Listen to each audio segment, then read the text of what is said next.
Benjamin Netanyahu disappeared from public view for 4 days. No video, no audio, just text statements from his office. The internet declared him dead before his government could respond. I've spent the last week analyzing every claim, every screenshot, every manipulated narrative, and what I found goes deeper than conspiracy theory. This is information warfare at industrial scale, and the real target isn't who you think. I'm Kenzo Shimada, and I analyze modern conflicts through disinformation, propaganda mechanics, and strategic deception. What happened to Netanyahu between March 7th and March 10th reveals something far more dangerous than whether one leader is alive or dead. It shows how wartime narratives are weaponized and how the line between reality and fabrication collapses when nobody can prove what didn't happen. Between March 7th and March 10th, Netanyahu went dark. Before that window, he posted 1 to 3 video addresses daily. That's his wartime pattern. 1 day without video during active missile war would be unusual. 2 days would raise questions. He went silent for nearly 4. Just text statements, no camera, no voice confirmation. On March 10th, Iran's Tasnim news agency published an article arguing Netanyahu was either gravely wounded or dead. Tasnim isn't a fringe outlet. The U.S. Treasury formally designated it as linked to the Islamic Revolutionary Guard Corps.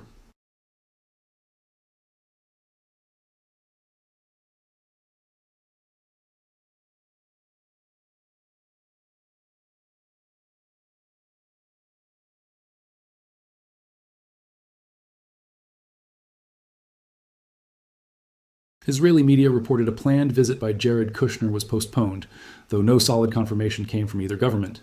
Tasnim also cited former U.S. intelligence officer Scott Ritter, sourced through Russian state media, claiming Iran had struck Netanyahu's hideout and killed his brother, Ido. No evidence was offered. Tasnim acknowledged the claims were unconfirmed. That disclaimer didn't slow anything down. The article was shared hundreds of thousands of times within hours. This wasn't the IRGC's first attempt. On March 2nd, they claimed K-Bar Shikan missiles hit Netanyahu's office in Tel Aviv, describing his fate as in a cloud of uncertainty. That phrase matters. This war began February 28th, when the U.S. and Israel killed Supreme Leader Ali Khamenei. Iran has fired 300 missiles since.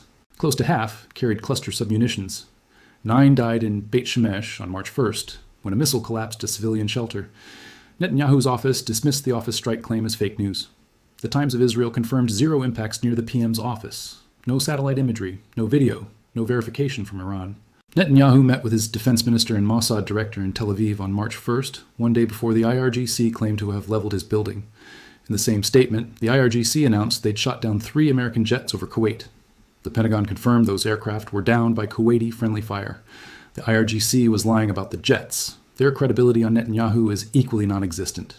But it didn't matter. The bunker strike claim became the seed. Within hours, social media declared him assassinated. Others said he'd fled to Germany based on flight tracking, showing Israel's government aircraft in Berlin. German officials confirmed the plane was there. Netanyahu was not. Posts claimed Mossad director David Barnea was killed, his brother Ido dead, National Security Minister Itamar Ben-Gvir targeted at home. None verified. Ben-Gvir posted a TikTok proving he was alive. Most assume these rumors spread organically. In reality, every thread traces back to a single IRGC press release amplified by a U.S. Treasury-designated Guard Corps asset.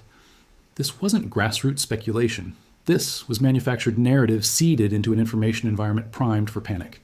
On March 12th, a screenshot circulated on X appearing to show a post from the official Israeli PM's account acknowledging Netanyahu's death.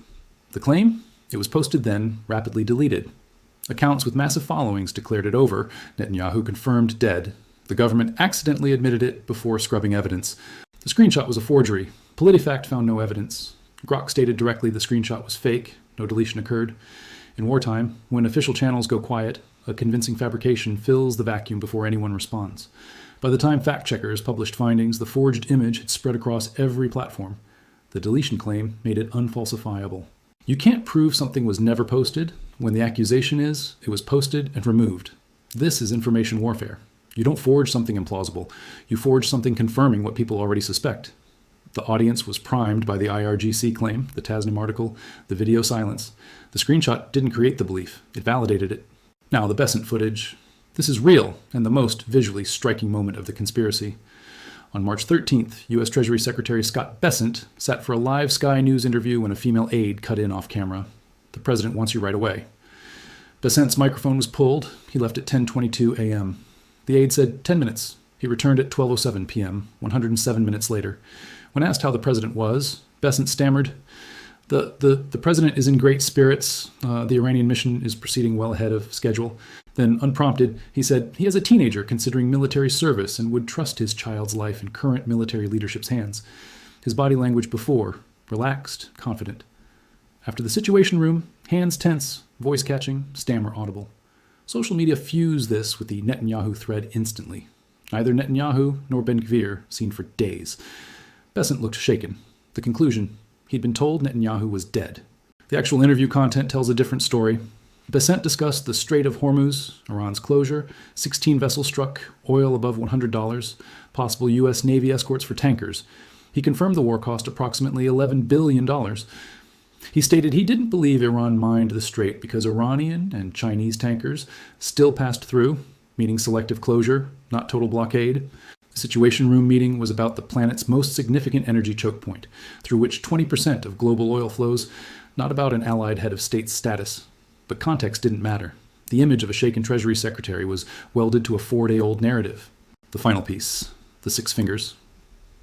On March 12th, Netanyahu held his first press conference since the war began, broadcast live by the Israeli government press office, GPO logo on screen.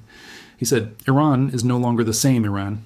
He said Israeli strikes had killed senior nuclear scientists and devastated the IRGC and Basij. He called Iran's new supreme leader, Mojtaba Khamenei, a puppet of the Guard Corps who cannot show his face in public. Then someone screenshotted a single frame. In the still-captured mid-gesture, Netanyahu's right hand appeared to show 6 fingers. The image detonated across X, Instagram, Telegram, and Blue Sky simultaneously. AI image generators are infamous for producing distorted or extra fingers. It's one of the most widely known tells of synthetic media. The reasoning was immediate. 6 fingers means artificial intelligence generated the video. A generated video means Netanyahu is dead, and the Israeli government is using a deep fake to hide it. Separately, Israel itself circulated AI-generated Persian language Netanyahu messaging, which likely made audiences even more suspicious of real footage and audio online. In that environment, even verified footage starts to look suspicious. PolitiFact examined the video frame by frame and rated the claim pants on fire. Snopes confirmed the footage was authentic. The anomaly was a shadow caused by a crease in Netanyahu's palm during a pointing gesture, visible in one still and absent in every frame before and after. The full, unedited recording was published by the government press office on YouTube. Here's what actually happened. Netanyahu went on camera specifically to prove he was alive. Social media took that footage and turned it into evidence that he was dead. The proof of life became the conspiracy itself. That's not a failure of fact-checking. That's information warfare functioning exactly as intended. The goal was never to convince everyone that Netanyahu is dead. The goal was to make sure that no one fully trusts the proof that he is alive. The operational logic isn't deception, it's doubt. And here's the part that nobody is confronting. The IRGC spent 2 weeks telling the world that Netanyahu's fate was in a cloud of uncertainty. That was their phrase, a cloud of uncertainty. As of today, Netanyahu has been on camera. He has held a press conference. He has visited missile strike sites. He has appeared alongside Finance Minister Smotrich on camera from Jerusalem. His fate is not uncertain. It is documented. The person whose fate actually remains in a cloud of uncertainty is Mojtaba Khamenei, Iran's newly elected supreme leader, chosen on March 8th to replace his father by the Assembly of Experts, reportedly wounded in the opening strikes that killed Ali Khamenei on February 28th. He has not appeared publicly since being chosen as supreme leader on March 8th. He has not been heard speaking. He has not been photographed. Iranian state media read out a statement attributed to him on Thursday, March 12th, without releasing contemporary video of him. Read out, not filmed, not broadcast, not shown. When Trump was asked directly about his status, the answer was chilling.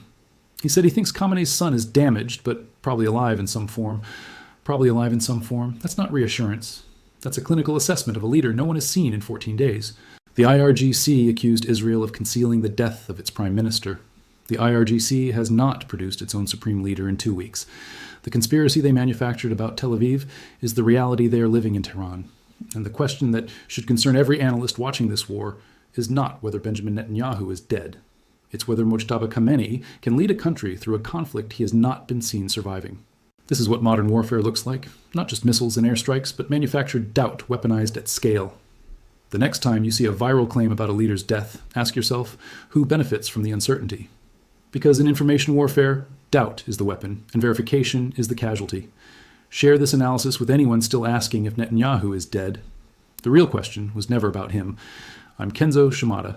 The war continues, and so does the disinformation. I'll keep analyzing. Thanks.